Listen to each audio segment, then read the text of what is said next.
11 février 1926. Les actes produits par une volonté humaine non branchée sur celle de Dieu créent une distance abyssale entre le Créateur et la créature. Je me disais, pourquoi y a-t-il en moi une si grande peur de ne pas accomplir parfaitement et complètement la très sainte volonté de Dieu, au point d'en perdre connaissance? La simple pensée de faillir sur ce point me traumatise. Qu'arriverait-il si j'en venais à sortir de l'adorable volonté de mon Créateur, ne fût-ce que pour un instant? Pendant que je pensais à cela, mon aimable Jésus sortit de mon intérieur et, prenant mes mains dans les siennes, il les baisa avec un amour inexprimable, puis, les pressant sur sa poitrine, il me dit avec tendresse: « Ma fille, comme est belle ma volonté opérant par tes mains. Tes mouvements sont des blessures pour moi, mais des blessures divines, parce qu'elles proviennent des profondeurs de ma volonté qui domine et triomphe en toi. Ainsi, je me sens blessée, comme par un autre moi-même. C'est avec raison que tu as peur. Si tu quittais ma volonté, ne fût-ce que pour un instant, quelle tragique chute tu ferais! Tu descendrais de l'état d'Adam innocent à l'état d'Adam coupable. Comme Adam était à la tête de toutes les générations humaines, en se détachant de la volonté de son Créateur, sa volonté humaine introduisit un ver dans les racines de l'arbre des générations. Tous les humains vivent ainsi la ruine que ce ver de la volonté humaine leur a causée dès le début de l'humanité. Tout acte produit par une volonté humaine, non connectée à celle de Dieu, crée une distance abyssale entre les créateurs et la créature, en ce qui concerne la sainteté, la beauté, la noblesse, la lumière, la science, etc. En se retirant de la divine volonté, Adam se distança de son Créateur, ce qui eut pour effet de grandement l'amoindrir, l'appauvrir et le déséquilibrer, et non seulement lui, mais toutes les générations humaines qui ont suivi. Quand le mal est à la racine, tout l'arbre s'en ressent. Par conséquent, ma fille, puisque je t'ai appelée à être à la tête de la mission de ma volonté doit refaire les liens entre toi et le Créateur pour éliminer la distance entre ta volonté et sa volonté, afin de pouvoir former en toi la racine d'un arbre dont la sève sera purement ma volonté. Si par la suite tu accomplissais un acte de ta volonté humaine non connecté à ma volonté, tu introduirais un ver malsain dans la mission que je t'ai confiée. Et comme un second Adam, tu contaminerais la racine de l'arbre de ma volonté que je suis en train de former en toi, et tu mettrais en danger tous ceux qui voudront se greffer sur cet arbre. C'est moi qui crée cette peur en toi, afin que ma volonté règne constamment en toi, et que toutes les manifestations que je t'ai faites fructifient sans cesse en toi pour former les racines, le tronc, les branches, les fleurs et les fruits de l'arbre divin que je suis en train de former en toi, complètement à l'abri de ta volonté humaine.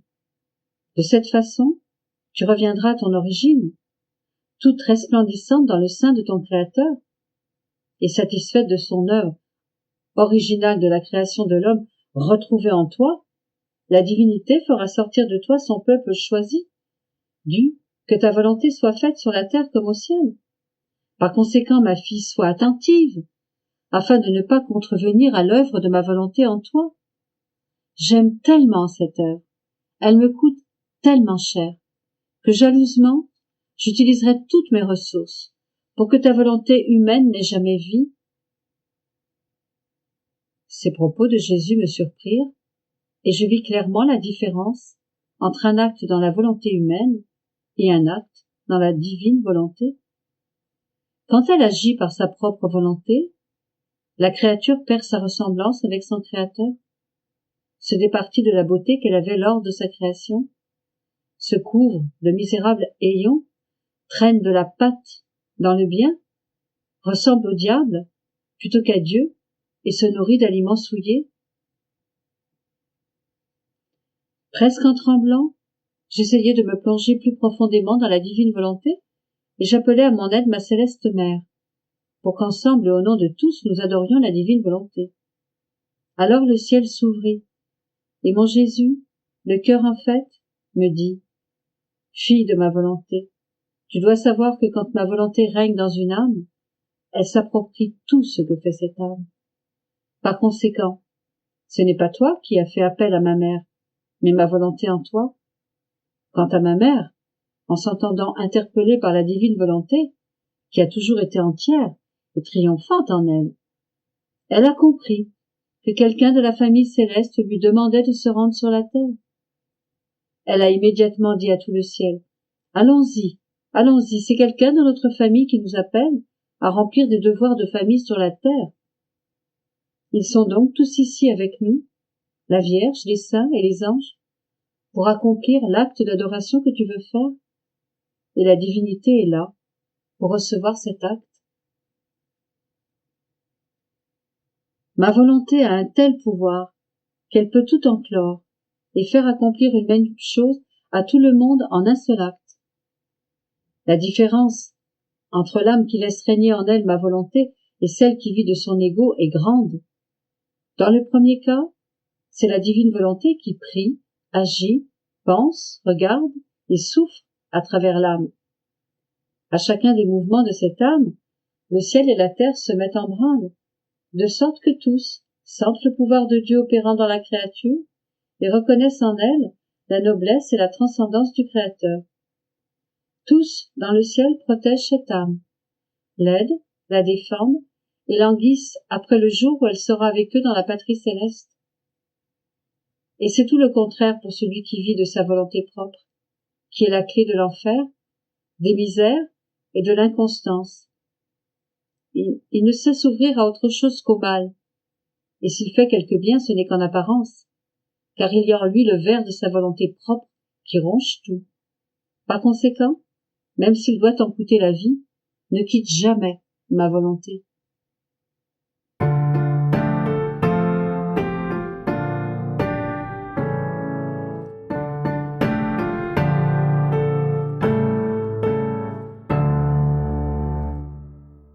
« 11 février 1927.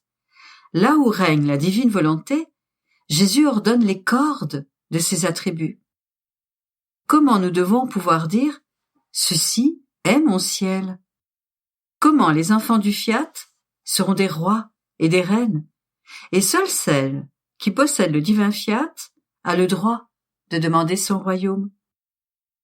J'étais dans mon état habituel, et mon adorable Jésus me fit voir en moi de nombreuses cordes, les unes à côté des autres, et partant d'une sphère placée au milieu de ces cordes. Il y avait, sous cette sphère, un espace vide où se trouvait mon doux Jésus, qui touchait ces cordes et produisait une musique si belle et si harmonieuse qu'il est impossible de la décrire. Après avoir joué sa petite sonate, il me dit « Ma fille, ces cordes sont le symbole de l'âme où règne ma volonté. Je prends moi-même plaisir à les former et à les ordonner. Vois comme elles sont belles. Chaque corde a une couleur distincte, revêtue d'une lumière, de sorte que tout ensemble, elles forment le plus bel arc-en-ciel, rayonnant de lumière. Mais veux-tu savoir pourquoi chaque corde a une couleur distincte ? Parce que chacune symbolise une de mes divines qualités, c'est-à-dire mes attributs. Ainsi, j'ai tout disposé en ordre. La corde de l'amour, la corde de la bonté, la corde de la puissance, de la miséricorde, de la force, de la sagesse, de la pureté, en somme, de toutes choses. Je n'ai rien exclu, pas même la corde de la justice. Ainsi, lorsque je veux aimer et être aimé, je touche la corde de l'amour. Oh, comme le son en est doux, pénétrant, délicieux, propre à remuer les cieux et la terre, et à investir les fibres les plus intimes de tous les êtres en qui règne ma volonté. Et j'aime, et je suis aimé, parce que ce bruit attire et ravit tous ceux qui m'aiment, et moi-même, enchanté par mon propre amour, j'aime et envoie des océans d'amour. Ce son est si mélodieux qu'il me fait tout tolérer et supporter les plus grands maux de ce pauvre monde. Ce son me pousse ensuite à toucher la corde de la bonté et attire l'attention de tous pour recevoir les biens que ma bonté veut dispenser aux créatures. Des voix parlent dans ce son. Il fait que tous écoutent attentivement. Son de surprise et d'admiration en entendant dans ce bruit de voix les biens que je veux donner. Ce son me fait sortir mes biens et dispose également les créatures à les recevoir. Aussi, chaque fois que je veux mettre à l'œuvre un de mes attributs, je touche la corde qui lui correspond et je la place en attitude. Mais sais-tu pourquoi j'ai disposé toutes ces cordes en toi? Parce que là où règne ma divine volonté, je veux me trouver tout entier, avec toutes les choses qui m'appartiennent, de telle sorte que, quoi que je fasse au ciel, je dois être en mesure de le faire dans l'âme où domine et règne mon fiat suprême. Je dois avoir mon trône, mes mélodies, afin de pouvoir faire vibrer le son de miséricorde pour convertir les âmes, le son de sagesse pour me faire connaître, le son de ma puissance et de ma justice pour me faire craindre. Je dois pouvoir dire « Voilà mon ciel ». Après quoi, je faisais ma ronde dans la création et, en imprimant mon « Je vous aime » sur chaque chose créée, je demandais qu'en vertu de cette divine volonté, qui les préserve belles et entières, le royaume du fiat suprême puisse venir sur la terre. Mais en même temps, je me disais, les choses créées sont inanimées, elles n'ont par conséquent pas la vertu de demander un royaume si saint. Je pensais cela lorsque mon Jésus bien-aimé sortit de mon intérieur et me dit « Ma fille, il est vrai que les choses créées n'ont pas d'âme. Cependant, la vie de ma volonté court en chacune d'elles, et c'est en vertu de ma volonté qu'elles se maintiennent aussi belles, tout comme elles furent créées. Les choses créées sont toutes de nobles reines, qui appartiennent à ma famille royale, et en vertu de ma volonté qui les anime, et de tous les actes que ma volonté exerce sur elles, les choses créées ont le droit de demander la venue de mon royaume, parce que c'est aussi leur royaume. Pour avoir le droit de demander la venue du royaume du divin fiat, il est nécessaire de faire partie de notre famille, en qui notre volonté a sa première place, son trône, sa vie. C'est pourquoi je t'ai d'abord fait naître en elle, afin que ma volonté puisse avoir ses droits de paternité sur toi, et que tu puisses avoir les droits de filiation, et avoir ainsi le droit de demander son royaume. Et non seulement toi, mais aussi en vertu de toutes les choses créées, c'est-à-dire de tous les actes innombrables que notre volonté exerce dans toute la création, pour demander que notre royaume et le tien puissent venir. Ma fille, qui peut aspirer à avoir le droit d'être roi, sinon le fils du roi? De plus, chacun voit en lui le droit que le royaume sera le sien. Et si l'on voit un serviteur, un paysan, aspirer à ce royaume, qui n'appartient pas à la famille royale, et qui dit qu'il a le droit d'être roi, et que le royaume sera sien, on le considère alors comme un fou, et il mérite toutes les moqueries. De la même manière, celui qui voudrait demander mon royaume, et en qui ma sainte volonté ne règne pas, se trouvant dans la condition de serviteur, n'a pas le droit de demander mon royaume.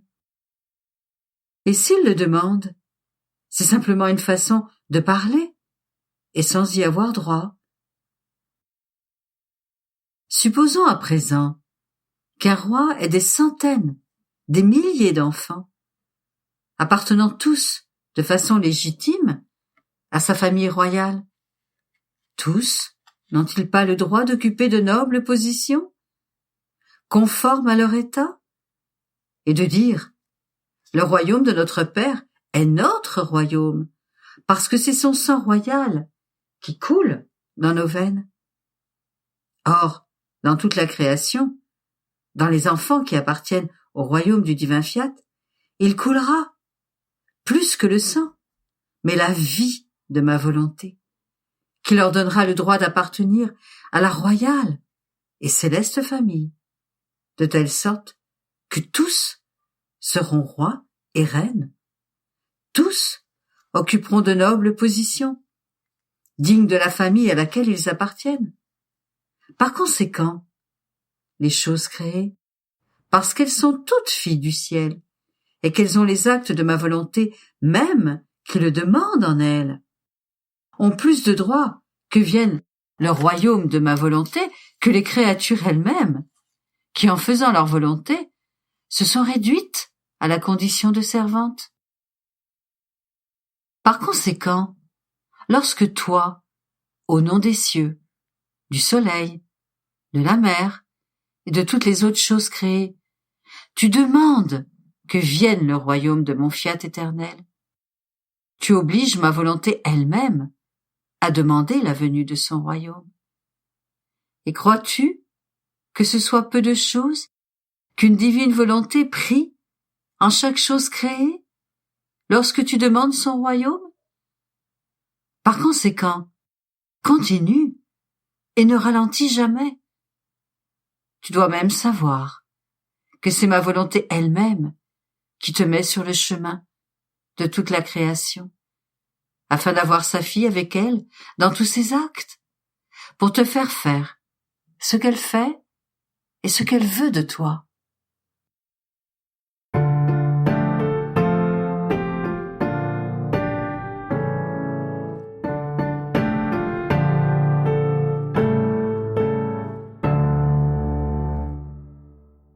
« 11 février 1930. Comment l'homme a été créé pour vivre dans l'intimité de Dieu et de sa maison, et qu'après s'être retiré de sa volonté, sa part d'héritage lui a été rendue par la bonté de Dieu. Mon pauvre esprit est sous le doux enchantement de l'éclatant soleil du fiat éternel. Et, oh, combien de magnifiques et touchantes scènes se déroulent en moi, si bien que, si je pouvais les décrire comme je les vois, tous seraient sous le charme et diraient en chœur « Nous voulons faire la divine volonté. » Mais hélas, je suis toujours la petite ignorante qui ne sait que balbutier. Mais, en comprenant le grand bien de ce divin vouloir, et comment nous nageons dans ces gigantesques vagues de lumière, d'une indicible beauté et d'une inatteignable sainteté, je me disais, comment est-il possible qu'un bien si grand ne soit pas connu, et qu'alors que nous nageons en lui, nous ignorions le grand bien qui nous entoure, nous investit au-dedans comme au dehors, qui nous donne la vie, et uniquement parce que nous ne le connaissons pas, nous ne bénéficions pas des admirables effets de tous les grands bienfaits que contient une volonté si sainte. Ô de grâce, révèle-toi, fiat omnipotent, et la face de la terre sera changée.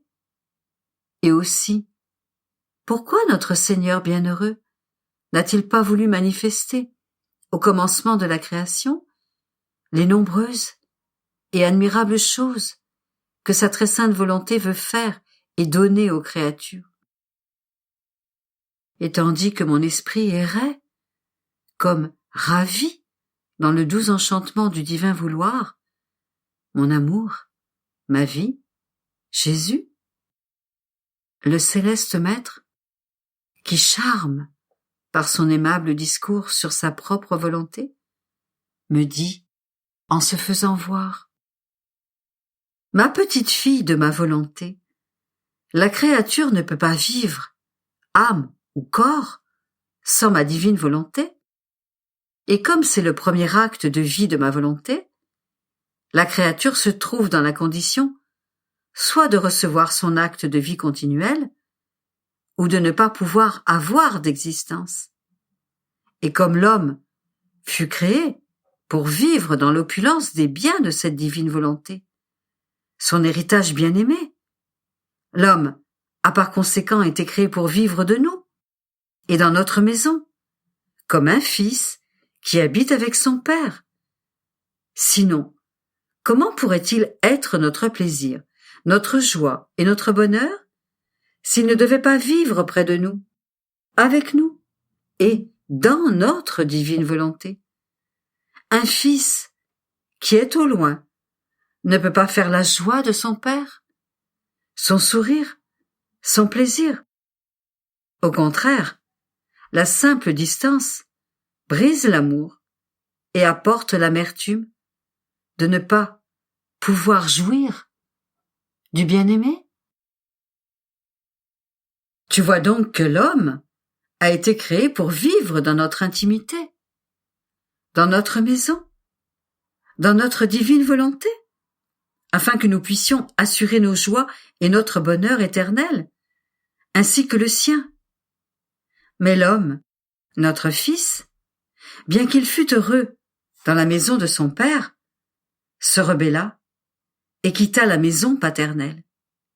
Et en faisant sa volonté, il perdit le sourire de son père, ses joies très pures. Et comme il pouvait vivre sans le secours de notre divine volonté, nous avons agi en père et lui avons donné sa part légale de notre divine volonté, non plus comme vie, qui le portait dans le giron du Père pour le rendre heureux et saint, mais pour le garder en vie, sans le rendre heureux comme avant, et lui donner les choses de première nécessité selon son comportement. Sans ma divine volonté, il ne peut y avoir de vie. Et si mon divin fiat est si peu connu, c'est que les créatures n'en connaissent que la part légale. Et souvent, cette part légale n'est même pas reconnue complètement, parce que celui qui vit de cette part légale n'habite pas dans la maison du Père. Il est loin du Père et se trouve souvent dans la position de gâter par des actes indignes la part légale elle-même qu'il a reçue. Par conséquent, ne sois pas surprise qu'on sache peu de choses sur ma divine volonté, si on ne vit pas en elle, si on n'est pas dans l'acte continuel de recevoir sa vie qui rend heureux, qui sanctifie, et qui, parce qu'on se trouve près d'elle, dévoile ses secrets, fait connaître qui elle est, ce qu'elle peut donner à la créature, et combien elle désire la prendre dans son giron, pour former en elle sa vie divine. D'autant plus qu'en faisant sa volonté, l'homme s'est placé lui-même dans la condition de serviteur. Et un serviteur n'a pas droit à l'héritage de son maître, mais seulement à une misérable compensation qui lui fait vivre une vie pleine d'épreuves. Par conséquent, ma fille, on peut dire qu'avec toi, j'ai ouvert les portes pour te laisser entrer et vivre dans notre maison, dans notre divine volonté, non plus de ta part légale, mais en tant que notre heureuse héritière. Après quoi, il ajouta, « Ma fille, de plus, étant donné que dans ce peu qui a été dit sur ma divine volonté dans toute l'histoire du monde, n'ayant connu que la part légale, ils ont écrit sur elle ce qu'ils avaient connu de Montfiat après le péché. Quelle relation il a avec les créatures, même si elles l'offensent et ne vivent pas dans notre maison. Mais sur les relations qui ont existé entre Montfiat et l'Adam innocent, avant le péché, ils n'ont rien écrit. Et comment pouvaient-ils écrire si personne n'a vécu dans ma divine volonté comme dans sa propre maison? Comment pouvaient-ils connaître ses secrets? Et le grand prodige que la vie opérante d'une divine volonté peut accomplir dans la créature. Par conséquent, ils pouvaient et ils peuvent dire de mon divin fiat qu'il dispose tout, qu'il commande et qu'il concourt. Mais quant à dire comment ma divine volonté opère en elle-même, dans sa maison, la puissance de son immensité, qui peut tout faire en un instant, enveloppe toute chose, dans la créature comme en elle-même. C'est là une science que la créature ne connaissait pas jusqu'à maintenant. Cela ne pouvait être écrit que par une manifestation de mon divin fiat, et à celle qu'il appelait à vivre dans notre maison comme notre fille, tout près de nous, dans ma volonté, et non pas au loin. De telle sorte qu'en pouvant nous amuser avec elle, nous lui ferions prendre connaissance de nos secrets les plus intimes. Et si nous avions voulu lui manifester ce qui concerne notre volonté, en relation avec la créature, alors qu'elle ne vivait pas en elle, elle ne nous aurait pas compris. Cela aurait été, pour elle, comme un dialecte étranger et incompréhensible.